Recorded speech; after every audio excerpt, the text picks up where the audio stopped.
No child should ever have to live with fear. Fear of living, fear of human contact, and a feeling of never being loved, or at least not in an appropriate manner. This was me and my childhood.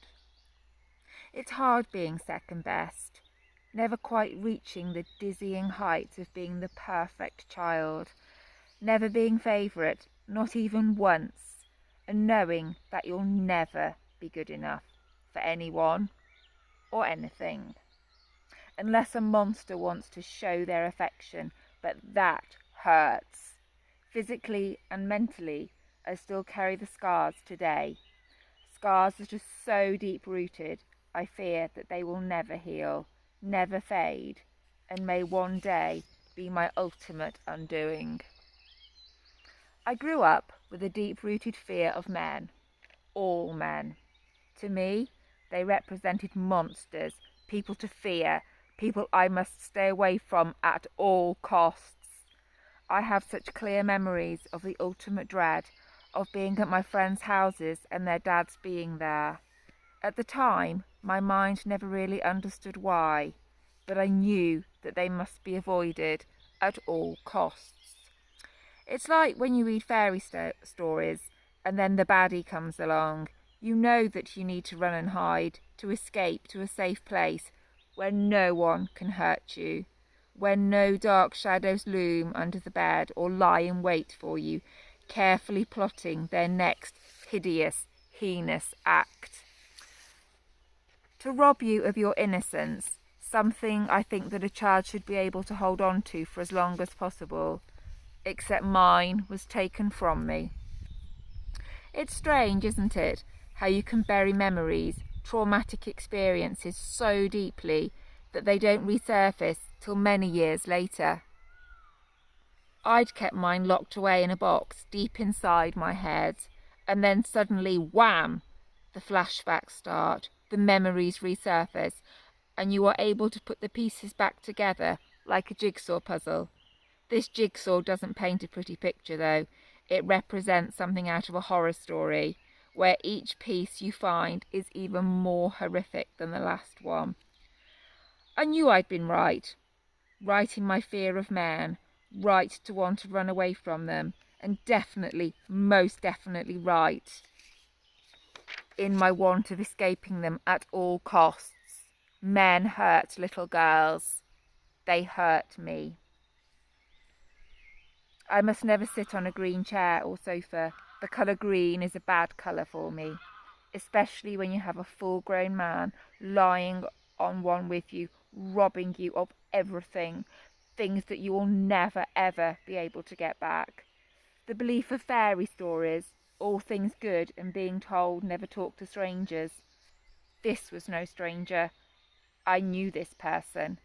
Perhaps I shouldn't say person. He was a beast, a depraved animal hunting down his prey. Me? Why me? I've asked myself this 1,000 times and more, and I still have no answer. I grew up with the shocking belief that being abused, being raped, was normal. Normal? How can a little girl possibly even think that this is part of growing up?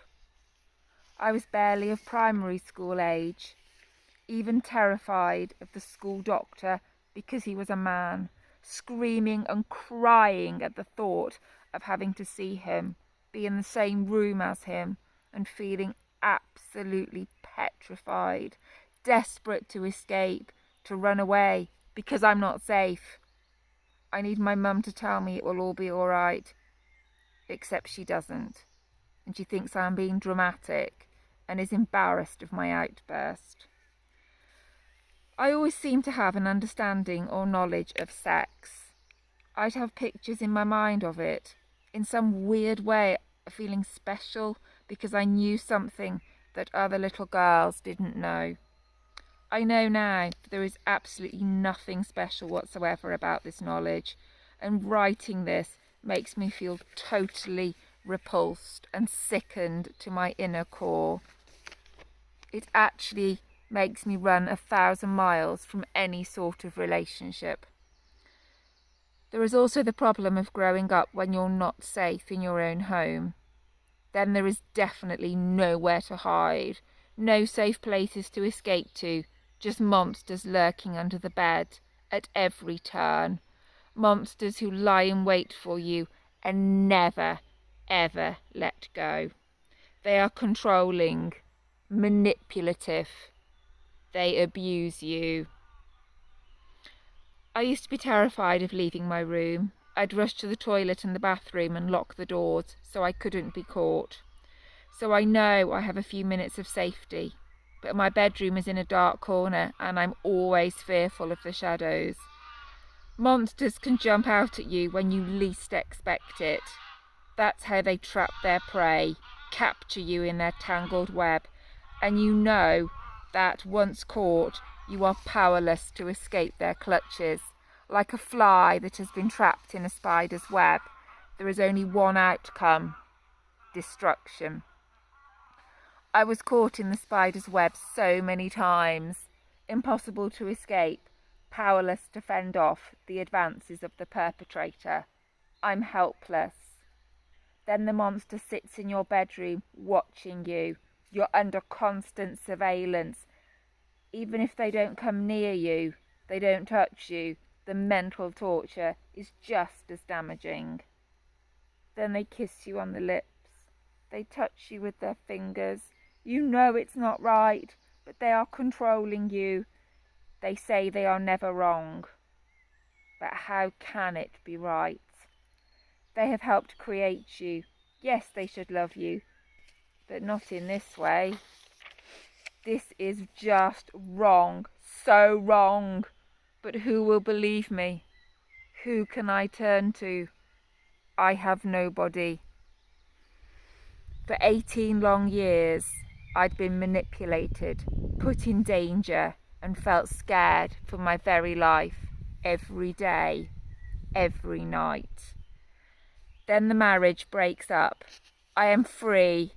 No more dark corners, no monsters lurking in the shadows ready to pounce.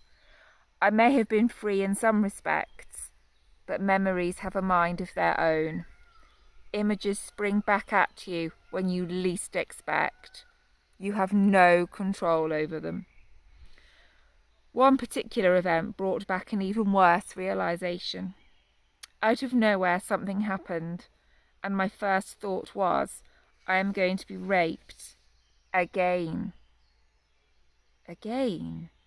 The shock and realization hit me full on. The one person who should never have hurt me had actually done far, far worse. The truth was brutal and shocking. From that moment on, I knew why I'd felt certain things. It was like the final missing piece of the jigsaw. Suddenly, the box in my head had been forced open, and I can't find the key to lock it up again. Childhood trauma can manifest itself in so many ways. Due to all my horrific experiences and childhood, I'm now crippled with mental health issues. Some days, the agonies of the past are almost too much to bear, the truth just too horrendous. And then you see faces that take you right back to when you were a sweet, innocent little girl, and you feel suffocated, drowning in all the horror of reality. But I have vowed to myself that I do want to seek some sort of closure, if that's even possible. I do not know, but I need to try. I no longer want to live in fear of the past, the present, and the future. I do not know if I will ever have the courage or strength, but I owe it to myself to escape from the last confines of the spider's web, so I can find my wings and fly.